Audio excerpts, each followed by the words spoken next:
4 बना ही नहीं सकते। तो अब ये भी सिमिलर हो गया नॉट डिफाइंड वाली कंडीशन। और जब माइनस में कोई अगर बेस ले ली जाए तो उसकी कैलकुलेशन है वो थोड़ी सी डिफिकल्ट हो जाती है। बेस 10, क्या मैं इस 40 को ऐसे लिख सकता हूँ 4 इंटू 10, और 4 इंटू 10 दोनों किस में है, मल्टीप्लाई में। तो आप कौन सा रूल यूज करेंगे, first of all second number आ जाएगा antilog of y with base a। तो ये क्या है, अपने पास एंटीलॉग है, इसमें मान लीजिए हमारे पास y की वैल्यू अगर 2 है, इस केस को अगर अपन लोग एंटीलॉग की फॉर्मेशन में लिखें तो हमारे पास। Hello students, welcome to all of you in our YouTube channel physics academy by NL sir. आज के इस वीडियो लेक्चर में हम एक बेहद इंपॉर्टेंट बेसिक मैथमेटिक्स का टॉपिक है जिसका नाम है लॉगरिथमिक फंक्शन, उसके ऊपर डिस्कशन करने वाले हैं।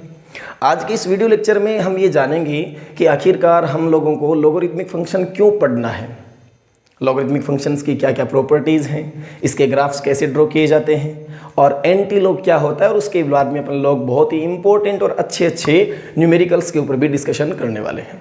तो सबसे पहले अपन ये चीज़ जानते हैं कि आखिरकार लॉगरिथमिक फंक्शन हमें पढ़ना क्यों है, इसके पीछे का क्या रीज़न है।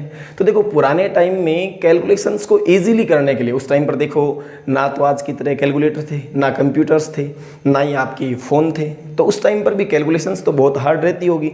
तो उन कैलकुलेशंस को ईजी बनाने के लिए जिस मैथमेटिकल टूल का, जिस मैथमेटिकल फंक्शन का यूज़ किया जाता था, वो मैथमेटिकल फंक्शन कोई और नहीं क्या था, लॉगरिथमिक फंक्शन।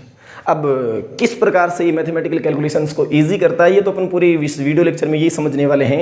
लेकिन एक बार अगर थोड़ा सा समझने की कोशिश करें तो एक ऐसा फंक्शन है जो डिवाइड में अगर कोई क्वांटिटी होती है तो उसको ये सब्ट्रैक्शन में कन्वर्ट कर देता है, अगर कोई क्वांटिटी मल्टीप्लिकेशन में होती है तो उसे ये एडिशन में कन्वर्ट कर देता है। तो इन दोनों स्टेटमेंट के बेसिस पर अपन इतना तो कह सकते हैं कि हाँ, लॉगरिथमिक फंक्शन जो होता है वो हमारे कैलकुलेशंस को क्या करता है, ईजी करता है। तो ये तो चर्चा हो गई कि अपने को लॉगरिथमिक फंक्शन अपने को पढ़ना क्यों है। अब हम लोग इस बात पर डिस्कशन करेंगे कि इसकी डेफिनेशन अपन क्या लिखें, लॉगरिथमिक फंक्शन के बारे में अपन क्या लिखें। तो बड़ा सिंपल है, आप लिख सकते हो the inverse function of exponentiation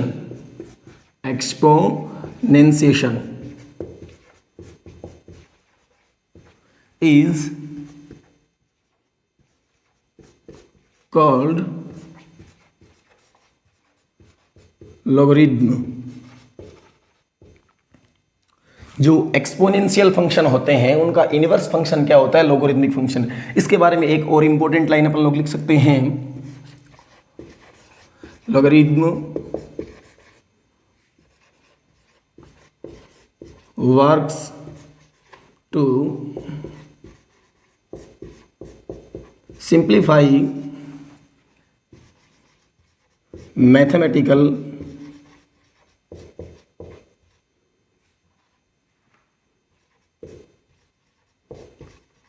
calculations. Logarithmic function ऐसा फंक्शन है जो कैलकुलेशंस को इजी करता है, और उसके अलावा अपन लोगों ने जाना कि जो एक्सपोनेंशियल फंक्शन होता है उसका इनवर्स फंक्शन क्या कहलाता है, लॉगरिथमिक फंक्शन। तो उससे पहले अपने को ये पता होना जरूरी है कि एक्सपोनेंशियल फंक्शन क्या होता है। तो एक मैं एक्सपोनेंशियल फंक्शन लिख रहा हूं, यहां पर एक फंक्शन लिखते हैं एक्सपोनेंशियल फंक्शन। देखो आपके पास लिखा हुआ है 10 to the power y is equals to 40।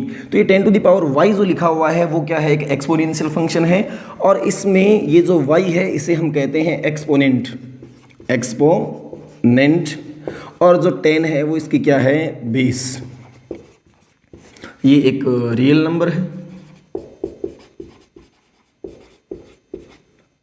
अब देखो इस फंक्शन का मीनिंग क्या है कि हम 10 के ऊपर y की जगह कितनी पावर अप्लाई करें कि हमारे पास वैल्यू कितनी आ जाए, 40 आ जाए। 10 के ऊपर कितनी पावर अप्लाई करें कि अपने पास वैल्यू कितनी आ जाए, 40। अगर यहाँ 100 दिया हुआ था तो आप लोग बड़ा इजीली बता देते कि अपन लोगों को y की जगह कितना पुट करना है, 2, because 10 to the power 2 equals to कितना होता है, 100।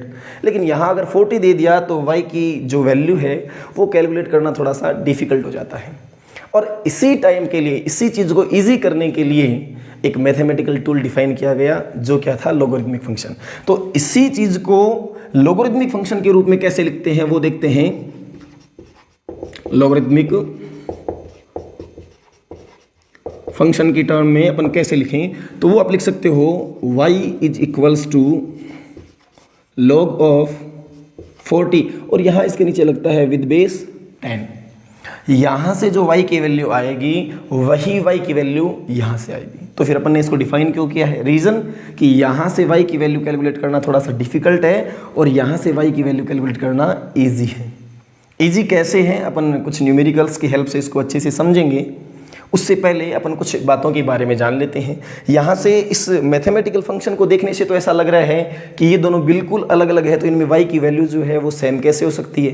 तो इस बात को और लोगरिथमिक फंक्शन को एक बेहद शानदार एग्जाम्पल की सहायता से आप लोग समझ सकते हैं। वो एग्जाम्पल क्या है कि लोगरिथम को अपन कैसे एक्सप्लेन करें, एकदम शॉर्ट एंड स्वीट। तो अपन समझते हैं। अभी देखो, जैसे ये एक पेपर है, ओके, आपको बोला जाए कि इस पेपर को आप ऐसे के ऐसे अपनी पॉकेट के अंदर डालिए, तो आप ट्राई भले ही कर लीजिए, लेकिन ये आपकी पॉकेट में नहीं आने वाला।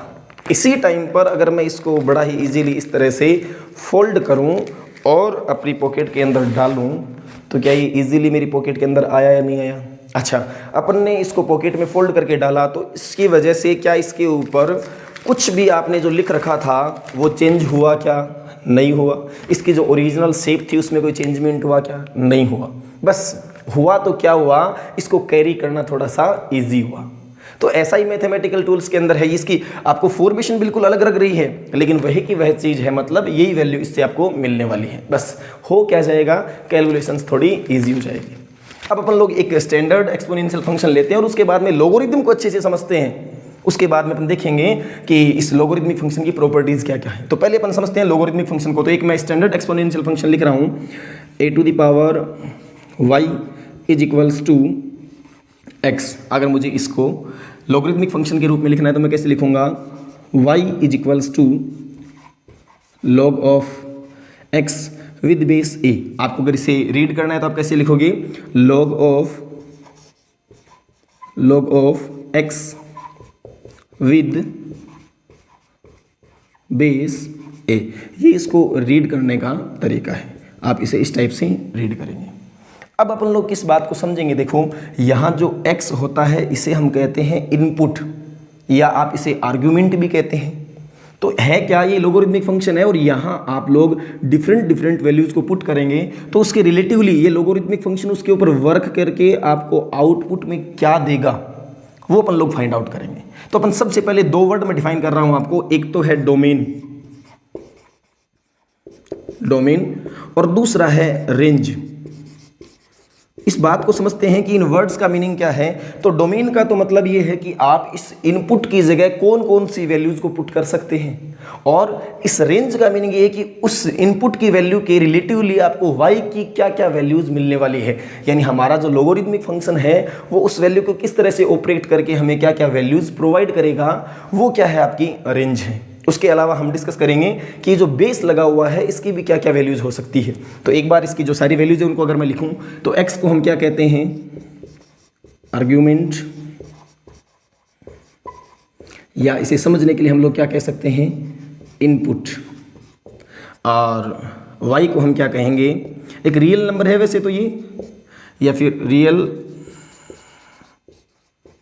नंबर या एक्सपोनेंट भी कहते हैं अपन, इसमें देखो एक्सपोनेंट है, और इसे अपन लोग क्या कहेंगे, आउटपुट। और यहाँ जो a है वो क्या है, इसका बेस है।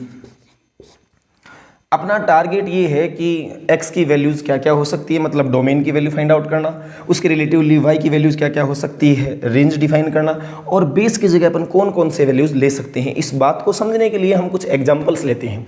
जैसे मान लीजिए आपके पास लिखा हुआ है 10⁻y इज इक्वल्स टू 100। तो यहाँ से आप क्या कहेंगे, 10 के ऊपर कितनी पावर अप्लाई करें कि हमारे पास वैल्यू कितनी आ जाए, 100। तो आप सिंपली बता देंगे y इज इक्वल्स टू कितना आने वाला है, 2। अब यही वैल्यू अगर आप लोगरिथमिक फंक्शन की हेल्प से फाइंड आउट करते तो y is equals to log 100 with base कितना, 10। तो अब यहाँ अगर आपको y की वैल्यू फाइंड आउट करनी है तो वही मेथड यहाँ अप्लाई करना है कि हम 10 के ऊपर कितनी पावर अप्लाई करेंगे, कितना बन जाए 100। हमें पता है कितना होगा, 2। तो हमारे पास लोगरिथमिक फंक्शन का भी रिजल्ट कितना मिलने वाला है, 2 मिलने वाला है।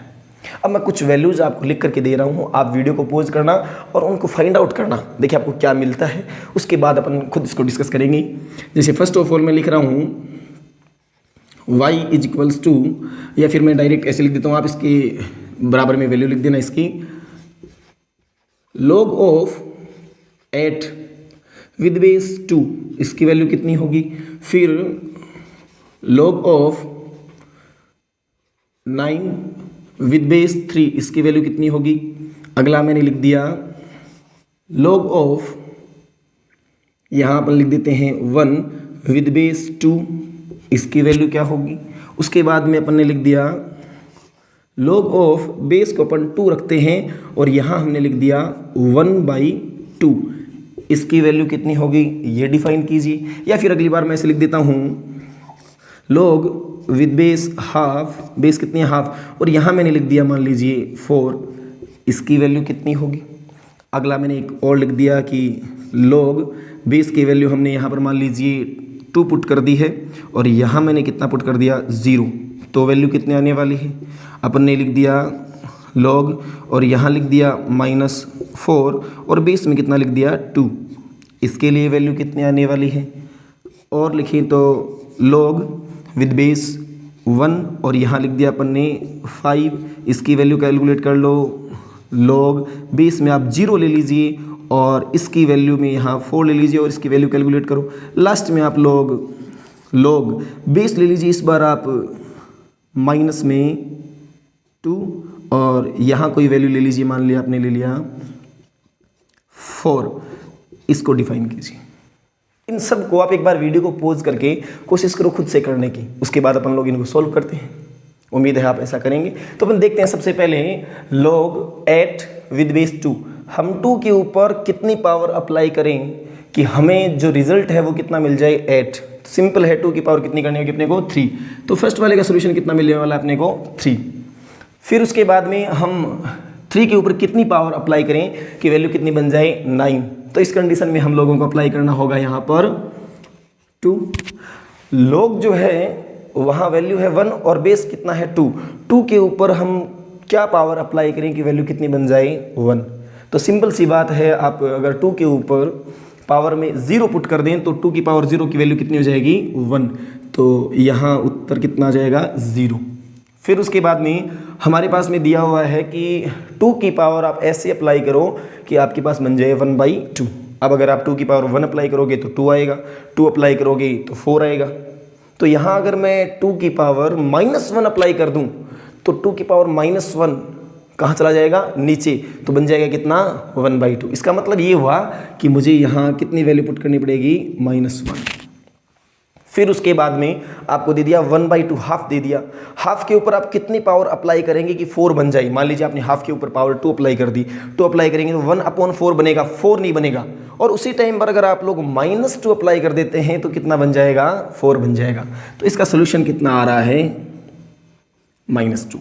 अब एक बार आप इतने ही रिजल्ट्स को देखिए, इनके बेसिस पर देखिए कि जो आउटपुट है उसकी वैल्यू पॉजिटिव, 0 और नेगेटिव।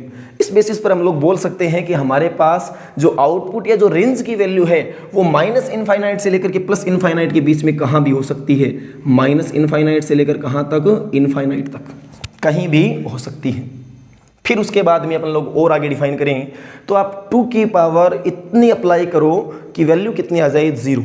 अब आप 2 के ऊपर चाहे कोई भी पावर अप्लाई कर दीजिए तो सिंपल है, इसकी वैल्यू अपने पास कितनी नहीं आएगी, 0 नहीं आएगी। कोई रियल नंबर अप्लाई करेंगे तो उस कंडीशन में हम यहाँ लिख देंगे, ये जो सिचुएशन है वो है नॉट डिफाइंड की, not defined.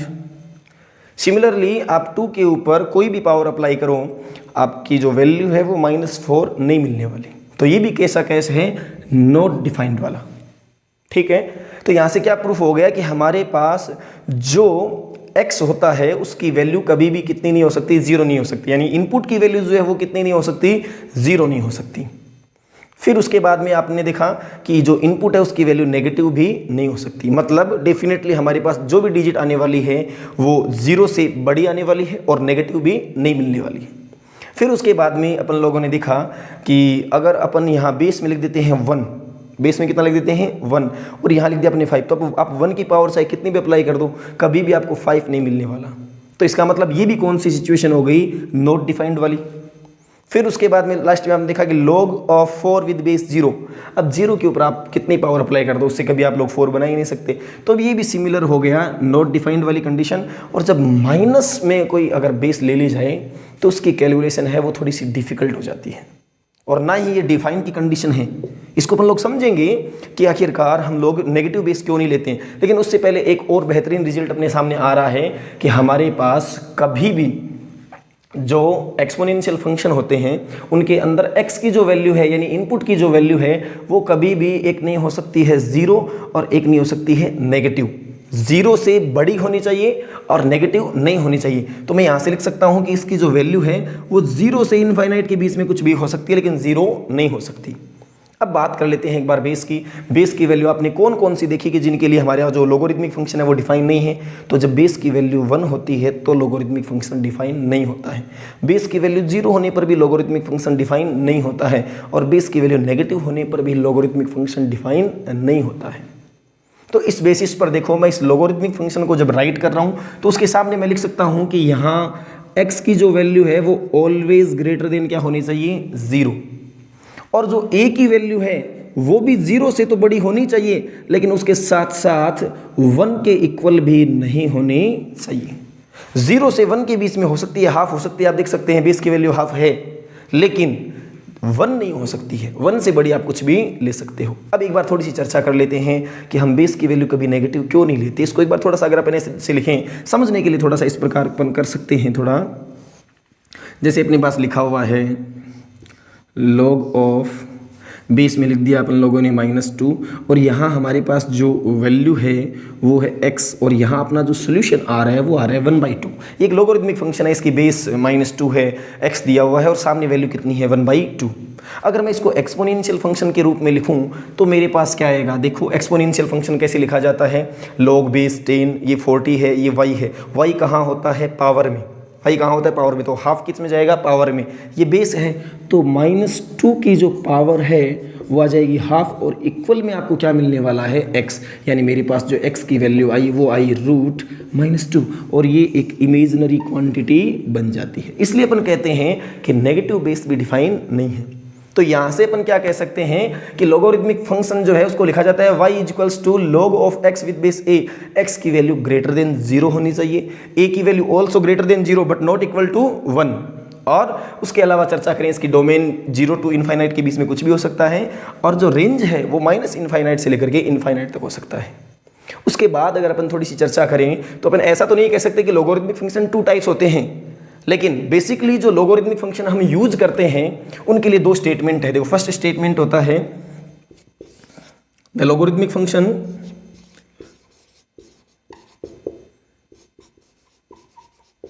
Make function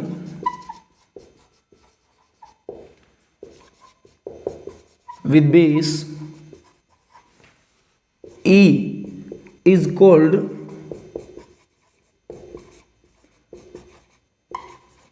natural logarithm। देखो, वो लोगरिथमिक फंक्शन जिसके बेस में कितना लिखा हुआ हो e, उसे हम लोग क्या कहेंगे, नेचुरल लोगरिथमिक फंक्शन। इसमें देख लीजिए क्या लिख सकते हैं अपन लोग, log विद बेस e। अगर ऐसा लिखा हुआ हो तो वो कौन सा लोगरिथमिक फंक्शन है, नेचुरल लोगरिथमिक फंक्शन। इसे आपको कई जगह लिखा हुआ मिल सकता है ln of e, ln e। इस टाइप से भी आप इसे लिख सकते हैं। इसके अलावा सिमिलरली एक और डेफिनेशन अपने पास में बन जाती है, logarithmic function with base 10 is called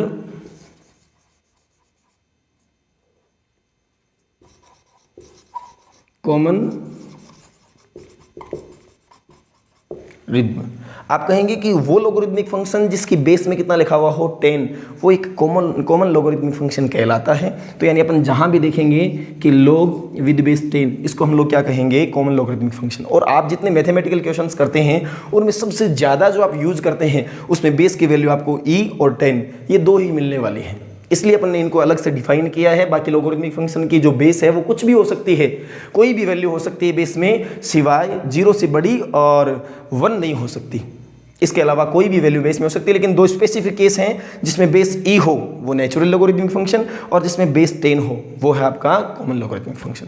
अपने यहाँ पर क्या समझा सबसे पहले कि लोगरिथमिक फंक्शन जो है वो एक्सपोनेंशियल फंक्शन का एक इनवर्स फंक्शन है, एक नई फॉर्मेशन है जो क्यों डिफाइन की जाती है, works to simplify mathematical calculations. इन कैलकुलेशंस को ईजी बनाने के लिए हम लोग किसको डिफाइन करते हैं, लोगरिथमिक फंक्शन को। अब लोगरिथमिक फंक्शन अपन लोगों ने डिफाइन किया, ये एक ऑपरेटर है, ये ऑपरेटर काम करता है तो इसकी एक लिमिट होगी कि ये कहाँ तक काम करता है। उस लिमिट को अपन लोगों ने बहुत सारे एग्जांपल्स की हेल्प से डिफाइन किया है, और उसके बाद अपने डिफाइन कर दिया कि इसकी क्या क्या लिमिटेशंस है। 2 टाइप्स ऑफ लोगरिथम के ऊपर अपन लोगों ने डिस्कशन किया है। आप जल्दी से एक बार वीडियो को पॉज करके जितना भी मैटर है इसको आप जल्दी से नोट कीजिए। उसके बाद में आगे अपन लोग डिस्कस करने वाले हैं लोगरिथमिक फंक्शंस के कुछ रूल्स और कुछ प्रॉपर्टीज। फिर आपको फील आएगा कि हाँ लोगरिथमिक फंक्शन है वो कैलकुलेशंस को ईजी कैसे करता है। ओके, नोट करो।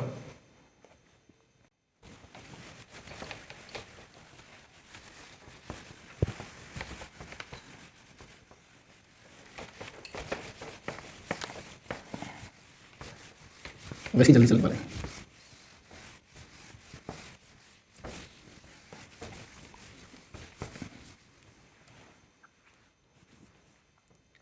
अब हम लोग डिस्कस करते हैं कि लोगरिथमिक फंक्शन की प्रॉपर्टीज क्या क्या हैं। अपन ने बहुत देर से ये अफवाह फैला रखी है कि कैलकुलेशंस को इजी करता है या नहीं करता है, उसको अपन लोग प्रूफ करेंगे। अभी सबसे पहले अपन लोग लिखते हैं कि rules and properties of logarithmic function. Rules and properties of logarithmic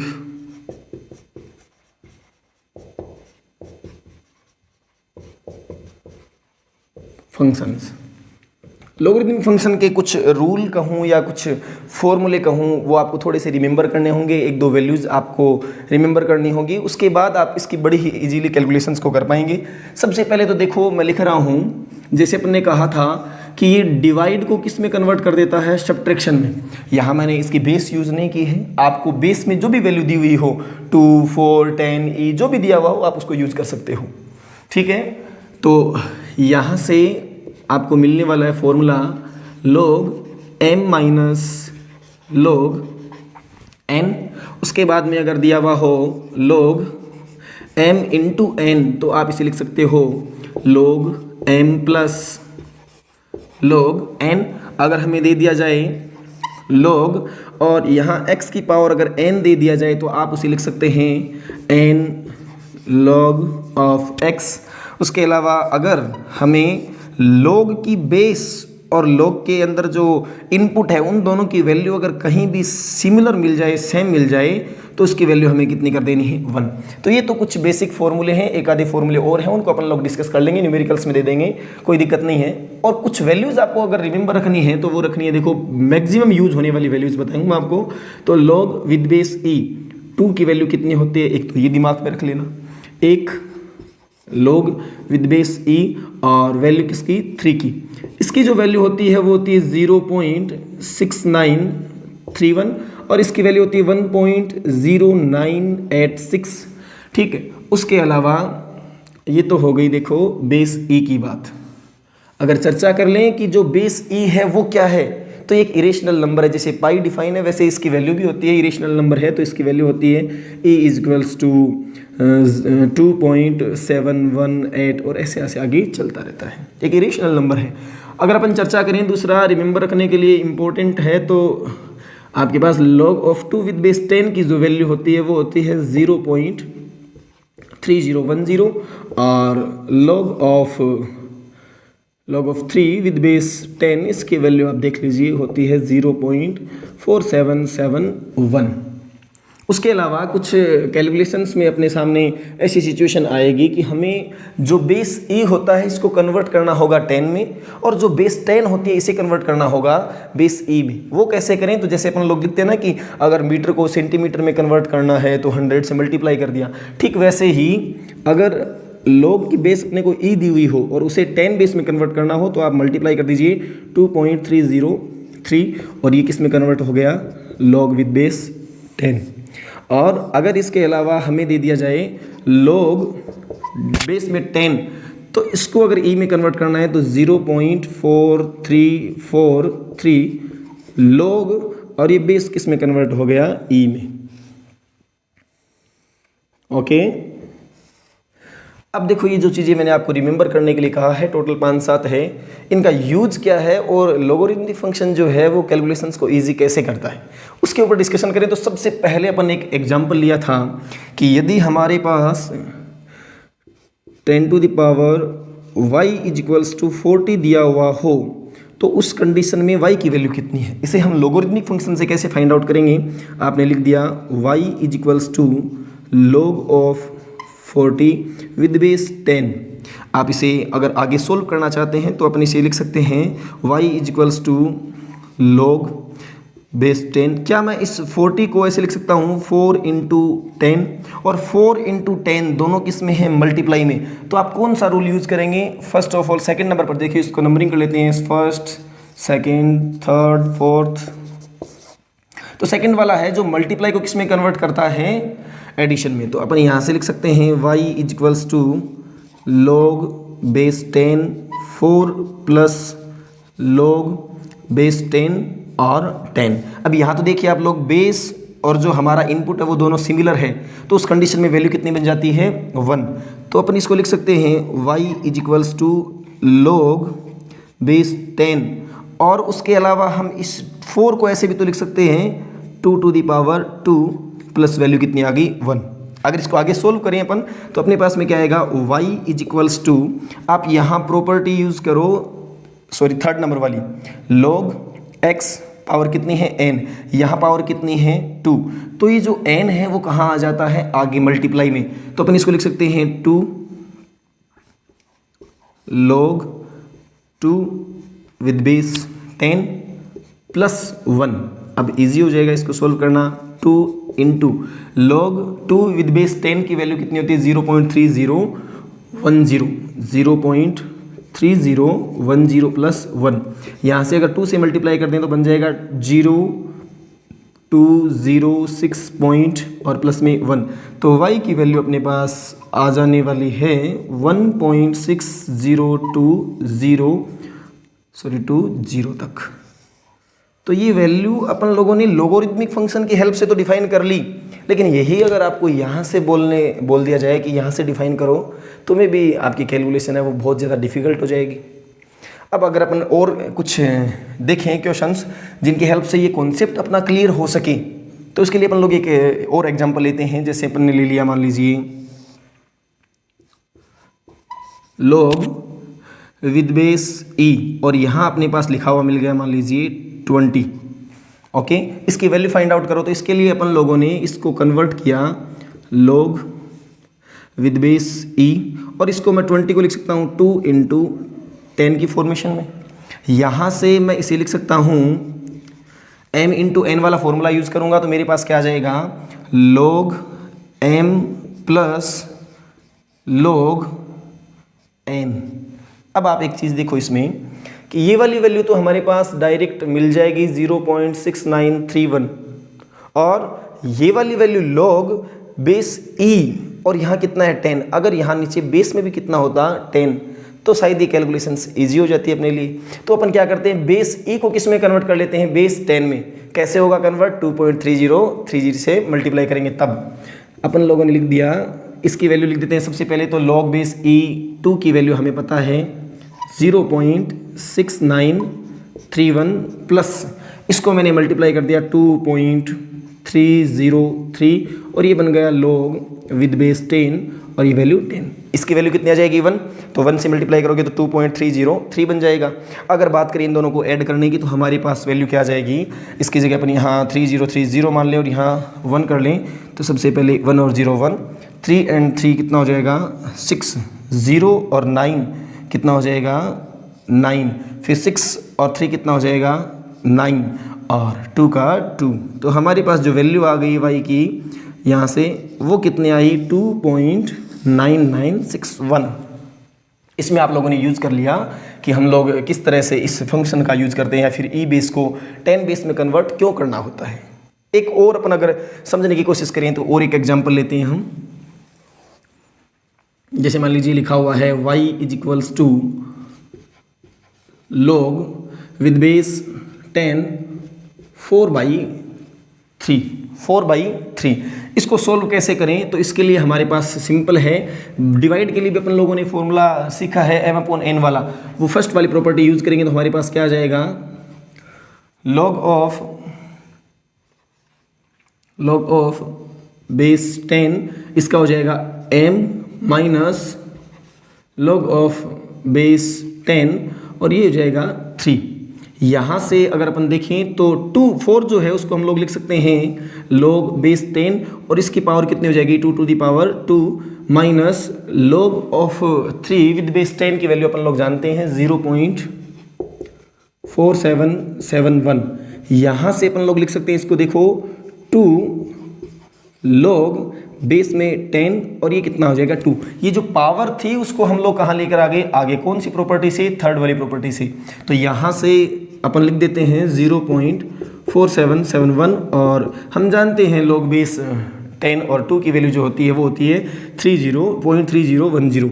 तो 2 इंटू 0.3010 माइनस 0.4771 वैल्यू आ जाने वाली है इसकी 0.206 और माइनस में 0.4771 माइनस करेंगे तो अपने पास वैल्यू आ जाएगी 9 और इसमें से माइनस करेंगे तो 4, उसके बाद में अगर इसमें से माइनस करेंगे तो 9 माइनस 7 कितना हो जाएगा 2, ये आने वाला है 1। तो अपने पास वैल्यू आ जाएगी 0.1249। इसे आप थोड़ा सा चेक भी कर लेना। उसके अलावा अगर और एक आधा एग्जाम्पल और अगर अपन समझने के लिए लिए तो अपन लिख सकते हैं, मान लीजिए y is equals to log base 10 1/10। अब आप इसमें कौन सा मेथड अप्लाई करेंगे, सिंपल आप देखेंगे कि m/n के फॉर्मेशन में है तो हम इसको n मान लेते हैं, इसको n मान लिया और इसको लिख दिया log 1 with base 10 minus log 10 with base 10, ऐसे लिख रहे हो। इसको अगर थोड़ा सा सिंपली अगर अपन सोचें तो क्या मैं इसको ऐसे लिख सकता हूँ कि y is equals to log with base 10 और इसको ऐसे लिख सकता हूँ क्या मैं 10 की पावर -1। अब ये -1 किसका वर्क कर रही है, n का, तो इस n को मैं कहाँ ले जा सकता हूँ आगे, तो मेरे पास वैल्यू आ जाएगी -1 log बेस 10 और ये वैल्यू भी कितनी है 10। तो दोनों सिमिलर हैं तो इस कंडीशन में इसकी वैल्यू कितनी बन जाएगी 1, इसकी वैल्यू कितनी बन जाने वाली है अपने पास 1। तो यहाँ से y इक्वल्स टू सोल्यूशन में कितना जाएगा -1। तो आपने कुछ एग्जाम्पल्स देखे हैं जिनमें आप लोगों ने लोगोरिथमिक फंक्शन की 3 प्रॉपर्टीज हैं, मोस्टली तो ये, और उसके अलावा बेस सिमिलर होने पर आपके पास वैल्यू कितनी आ जाएगी 1। इसके अलावा भी प्रॉपर्टीज़ हैं लेकिन जो मैक्सिमम यूज होने वाली प्रॉपर्टीज़ हैं वो यही है। मैक्सिमम यूज होने वाली जो क्वांटिटीज़ हैं जिनकी वैल्यूज़ आपको रिमेंबर रखनी है वो यही है। रिमेंबर कैसे रखें सर, तो मैंने भी रिमेंबर रखी है, मैं भी, आप भी रिमेंबर रख सकते हैं, आपकी भी माइंड कैपेसिटी काफ़ी अच्छी है। तो आप लोग यहाँ से देखिए जो 4 फॉर्मूले आपने लिखे हैं, कुछ वैल्यूज़ आपने लिखे हैं, इनके बेसिस पर अपन लोग जितनी भी वैल्यूज़ हैं उनको बड़ा ही इजीली कैलकुलेट कर पाते हैं। तो यहाँ से ये चीज़ तो प्रूफ हो जाती है कि लोगोरिथमिक फंक्शन जो है वो मैथमेटिकल कैलकुलेशंस को क्या करता है, ईजी करता है। इसके अलावा आपको इसके लिए एक प्रैक्टिस सीट मिल जाएगी नीचे, जिसमें अच्छे अच्छे क्वेश्चंस जो पुराने टाइम में एग्जाम में आए हुए हैं उनकी सीट मिलने वाली है। जल्दी से इसको नोट करो, उसके बाद में हम लोग ग्राफ समझते हैं।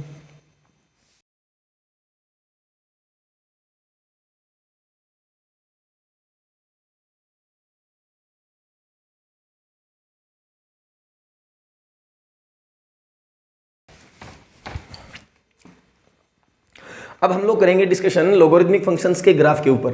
तो ग्राफ अपन 2 टाइप से बनाएंगे। फर्स्ट ऑफ ऑल अपन चर्चा करेंगे ग्राफ्स के ऊपर।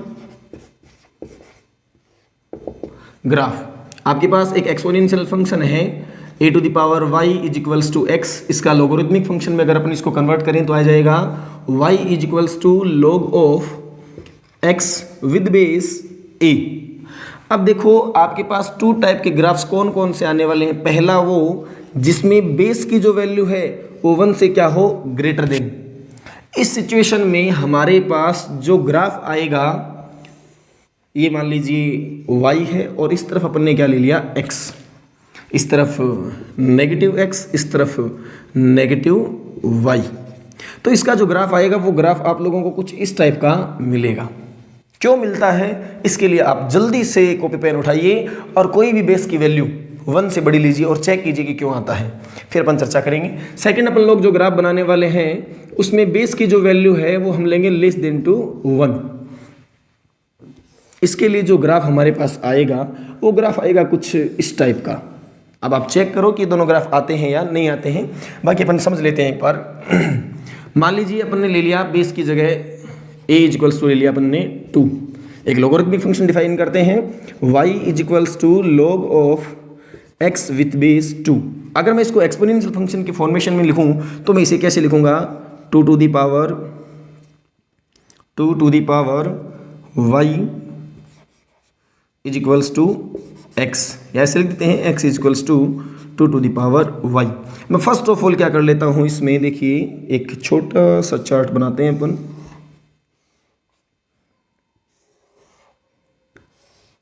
ऊपर अपन y की वैल्यूज को पुट करते हैं और रिजल्ट में x की वैल्यू काउंट करते हैं। First of all upon put करते हैं y इक्वल्स टू 0। देन हम लोग अगर y की जगह 0 पुट करेंगे तो 2 टू दी पावर कितनी हो जाएगी 0, 2 to the power 0। Then x की वैल्यू कितनी आ जाएगी 1, x की वैल्यू कितनी आ जाएगी 1। आप देख सकते हैं जिस टाइम पर y की वैल्यू 0 है उस टाइम पर x की वैल्यू कुछ ना कुछ है। ठीक है, ये किसके बराबर होने वाली है, 1 के इक्वल होने वाली है। फिर उसके बाद में अपन लोग क्या करते हैं, जो y की वैल्यू है उसकी जगह पुट कर लेते हैं y इक्वल्स टू 1, तो x इक्वल्स टू आ जाएगा 2 टू दी पावर 1, यानी x की वैल्यू कितनी आ जाएगी 2। तो जब हमारे पास y की वैल्यू कितनी है 1, तो हमारे पास x की वैल्यू कितनी आ जाएगी 2। उसके बाद अगर मैं y की वैल्यू यहाँ 2 पुट कर देता हूँ तो आप देख सकते हैं x की वैल्यू कितनी आ जाएगी 4। लेकिन इसी की जगह अगर मैं यहाँ पर x की वैल्यू जो है वो अगर -1 पुट कर देता हूँ तो मेरे पास अगर y की वैल्यू -1 पुट कर देता हूँ तो मेरे पास x की वैल्यू क्या आएगी 2 टू दी पावर -1 और x equals to 1/2। Then x equals to कितना आ जाएगा 0.5, 0.5, ये आ जाएगा 0.5। फिर आप देख लीजिए, अब अगर इन आंकड़ों के आधार पर अपन कोई ग्राफ बनाते हैं तो सिंपल वो ऐसा ही ग्राफ मिलता है। जैसे ही आप लोग अगर y की वैल्यू नेगेटिव रखते हो तो x की वैल्यू डिक्रीज होना शुरू हो जाती है। आप देख सकते हो इस तरफ जैसे जैसे आ रहे हैं तो x की जो वैल्यू है वो धीरे धीरे क्या हो रही है, डिक्रीज हो रही है। ये तो चर्चा हो गई अपनी किसके लिए, जब हमारे पास जो बेस की वैल्यू है वो ग्रेटर देन क्या हो 1 हो। सेकेंडरी केस अपने पास में है कि हमारे पास जो बेस की वैल्यू है वो 1 से क्या होनी चाहिए, छोटी। तो इस कंडीशन में मान लिया कि बेस की वैल्यू हमने ले ली हाफ। अगर हाफ ले लें तो एक लोगरिथमिक फंक्शन बनाते हैं y equals to log of x with base half. अगर मैं इसको एक्सपोनेंशियल फंक्शन के रूप में लिखूं ताकि मैं इस ग्राफ को इजीली बना पाऊं तो मैं इसको कैसे लिखूंगा कि x equals to 1/2 the power y। अब मैं क्या करता हूं, कुछ आंकड़े लिख देता हूं यहाँ से। सबसे पहले इस तरफ अपन लोग ले लेते हैं, यहाँ ले लिया y और यहाँ ले लेते हैं x। First of all y की जगह आप लोग पुट कर दीजिए, मान लिया 1। समझने के लिए कर रहे हैं अपन लोग, y की जगह अगर अपन लोग 1 पुट कर दें तो हमारे पास x की वैल्यू हो जाएगी 1/2 दी पावर 1, और इसका मतलब हो गया 1/2 यानी 0.5। अगर 0.5 है तो अपने इसको लिख दिया यहाँ पर 1 और ये हो जाएगा 0.5। आप देख सकते हैं कि जब हमारे पास में y की वैल्यू कुछ पॉजिटिव नंबर है जैसे 1 है तो उस कंडीशन में हमारी जो x की वैल्यू है वो भी कुछ ना कुछ अपने पास में आ रही है, जो अपनी कितनी है लगभग अप्रोक्सीमेट 0.5 बताई अपन ने। ये ग्राफ वैसे किसी भी बेस हो सकती है जो 1 से छोटी हो। अपन ने स्पेसिफिक बात कर रहे हैं किसकी, हाफ के लिए, 1/2 के लिए। फिर अपन लोग क्या करते हैं कि x की जो वैल्यू है, y की जो वैल्यू है वो पुट कर देते हैं यहाँ 2। अगर y की वैल्यू 2 पुट कर दें तो हमारे पास x की वैल्यू जो आने वाली है वो आने वाली है 1/2 का स्क्वायर, और इसका मतलब 1 स्क्वायर अपॉन 2 स्क्वायर, 1 स्क्वायर का 1, 2 स्क्वायर का 4, 1/4, और 1/4 की वैल्यू कितनी आ जाएगी 0.25। तो ये वैल्यू आ गई अपने पास 0.25। अब आप देख सकते हैं जैसे जैसे y की वैल्यू इंक्रीज हो रही है तो x की वैल्यू जो है वो इस तरफ आ रहा है, मतलब डिक्रीज हो रही है। इतनी बात तो समझ में आ गई कि ये तो ठीक है। अब थोड़ा सा नेगेटिव वैल्यू की ओर चलें तो अपन अगर y की जगह पुट कर देते हैं -1, -1 पुट करने से क्या हो जाएगा 1 की पावर -1, 2 की पावर -1, 2 की पावर -1 का मतलब कहाँ चला जाएगा, ऊपर चला जाएगा। तो हमारे पास x की वैल्यू कितनी आ जाएगी 2। इफ अगर हमारे पास y की वैल्यू -1 तो x की वैल्यू कितनी हो जाएगी 2। इसी तरह अगर y की वैल्यू अगर अपन -2 पुट करेंगे तो x की वैल्यू कितनी हो जाएगी 4। तो यहाँ से आप देख सकते हैं कि जैसे जैसे y की वैल्यू नेगेटिव डायरेक्शन में आप बढ़ा रहे हैं वैसे वैसे x की वैल्यू भी इंक्रीज हो रही है। उम्मीद है आपने इन दोनों ग्राफों को बहुत ही बेहतर तरीके से समझा है। लास्ट में हम एक छोटा सा टॉपिक है जिसके ऊपर थोड़ी सी चर्चा करेंगे, जो क्या है एंटीलॉग। एंटीलॉग केमिस्ट्री में आपको ज़्यादा यूज करना है। एंटीलॉग क्या है इसको अपन लोग समझते हैं। टॉपिक है अपना एंटीलॉग। एंटीलॉग में क्या है, जैसे मतलब हमारे पास में दिया हुआ है y is equals to log of x with base a। हम लोग हर बार किसकी वैल्यू फाइंड आउट करते हैं, y की वैल्यू फाइंड आउट करते हैं। अपन इसका एक्सपोनेंशियल फंक्शन कैसे लिखा था स्टार्टिंग में, 10 to the power y is equals to 40। एक ऐसा केस जिसमें आपको y की वैल्यू दे दी जाए और x की वैल्यू पूछ ली जाए। जैसे हमारे पास में एक ऐसा केस है, अपने को दिया हुआ है 10 to the power 2 is equals to x की वैल्यू आपसे पूछ ली, तो x की वैल्यू यहाँ कितनी आ रही है अपने अकॉर्डिंग 100। तो ऐसे केसेस के अंदर जब अपने को x जो इनपुट है इसकी वैल्यू फाइंड आउट करनी हो तो अपन लोग क्या करेंगे, अपन इसको देखो इस log को अगर इस तरफ ट्रांसफर करें तो ये कहाँ चला जाएगा, डिवाइड में। हमारे पास आएगा x is equals to Y upon log with base a। अगर ये log विद बेस a ऊपर जाएगा तो हमारे पास क्या बनेगा, x is equals to log base a, ये इनवर्स, और ये क्या हो गया y। अब इसे जो पढ़ा जाता है वो क्या पढ़ा जाता है, antilog of y। Antilog of y। देखो अब तक अपन ने वैल्यू फाइंड आउट करनी थी y की, अगर y की वैल्यू दे दी जाए और x की वैल्यू फाइंड आउट करनी हो तो हमारे पास आएगा x is equals to log with base a, inverse का साइन और यहाँ y। तो इसको कैसे पढ़ा जाएगा, antilog of y with base a। तो ये क्या है अपने पास एंटीलॉग है। इसमें मान लीजिए हमारे पास y की वैल्यू अगर 2 है, इस केस को अगर अपन लोग एंटीलॉग की फॉर्मेशन में लिखें तो हमारे पास आएगा x is equals to log inverse base के अंदर हमारे पास 10 है और ये वाली जो वैल्यू है अपने पास में वो कितनी है, 2 है। इसका मतलब अगर बेस के ऊपर 2 पावर कर दी जाए तो वैल्यू कितनी आएगी, वो इस एंटीलॉग का सॉल्यूशन होगा। तो यहाँ से हमारे पास आ जाएगी value x is equals to 100। अब देखो एंटीलॉग की सिचुएशन ये है कि एंटीलॉग की जो वैल्यूज़ है उनको फाइंड आउट करने के लिए एक टेबल दी हुई है, उस टेबल को आप लोगों को पढ़ना होगा और अपन लोग क्या करेंगे, इस टेबल के ऊपर एक अलग से स्पेसिफिक वीडियो बना देंगे जिसकी हेल्प से आप लोग एंटीलॉग की वैल्यूज़ को फाइंड आउट करना सीख जाएंगे। उम्मीद है आपने इस वीडियो लेक्चर में सबसे पहले इस बात को जाना होगा कि लोगरिथमिक फंक्शन को पढ़ना क्यों है। फिर आपने इस बात को जाना होगा कि लॉग कहाँ से कहाँ तक डिफाइन है, इसकी इनपुट की वैल्यू क्या हो सकती है, मतलब इसका डोमेन क्या है, इसकी रेंज क्या है, इसकी बेस की वैल्यूज़ क्या क्या हो सकते हैं। कुछ एग्जांपल्स की हेल्प से अपन ने समझा। उसके बाद में 3 या 4 कुछ फॉर्मूले हैं लोगरिथमिक फंक्शन के मैक्सिमम यूज होने वाले, वो अपने को थोड़े से रिमेंबर रखने हैं और 4 वैल्यूज़ लॉग की आपको ध्यान में रखनी है। उनके बेसिस पर अपने नॉर्मली जितने भी क्वेश्चंस आते हैं कम्पिटिटिव एग्जाम में वो अपन लोग ईजिली क्लियर कर सकते हैं। उसके बाद में हमने लोगरिथमिक फंक्शन के ग्राफ्स को भी समझा है, एंटीलॉग को भी थोड़ा सा समझा है। उम्मीद है आपने लोगरिथमिक से रिलेटेड अगर बेसिक जानकारी की मैं बात करूं तो आप लोगों ने अच्छे से सीखा होगा। फिजिक्स, केमिस्ट्री या मैथमेटिक्स जिसमें लोगरिथमिक फंक्शन आप यूज़ करते हैं, सब में आप लोगों की कैलकुलेशंस बड़ी इजी हो जाएगी इसको समझने के बाद में। और अब आपसे लास्ट में इतनी रिक्वेस्ट रहेगी, अगर आपको वीडियो अच्छा लगा हो तो इसको लाइक ज़रूर करें, आपके जैसे पढ़ने वाले बच्चों तक इसको शेयर भी करें, चैनल को सब्सक्राइब भी करें ताकि आप लोगों को आगे वाले जो और वीडियो लेक्चर्स हैं वो भी मिल जाएंगे। आप लोगों को एक जो बेसिक मैथमेटिक्स है उसके ऊपर पूरी एक सीरीज़ मिलने वाली है जिसमें सारे टॉपिक्स जो आप बेसिक मैथमेटिक्स के रूप में यूज़ करते हैं फिजिक्स, केमिस्ट्री, मैथ्स में, वो आप लोगों को डिफाइन किए जाएंगे। Okay, thank you.